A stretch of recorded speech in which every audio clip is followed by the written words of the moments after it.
This course is played much easier than the history at PGA National, and a lot of that has been attributed to the overseed that has been on the fairway the past 2 years. What is that looking like this year? Because Blickle and I were talking on the DraftKings show that he didn't know if they were doing the full overseed, or if it took, or if it didn't. What are you seeing out there?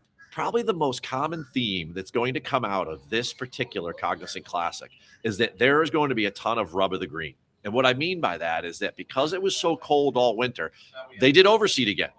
And the attempt was to do it similar to the way they did it last year. And, they used to overseed here for the first 7 or 8 years of this tournament here at PGA National. Up until 2014, they used to do an overseed. Then they stopped doing it. They went straight Bermuda for the tournament, and then they went back to it last year.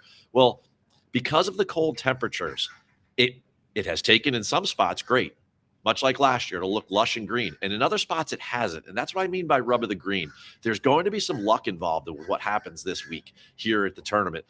Balls that may, get launched into the rough, they might find themselves a sparse lie, or they might find themselves a thick lie. There's going to be a little bit more volatility to what's going on. And the area I see the most trouble is, much like we saw out in WM at the Phoenix, is that some of these Bermuda lies that should be overseeded, and they're in the low areas, and they're very, very tight and sparse.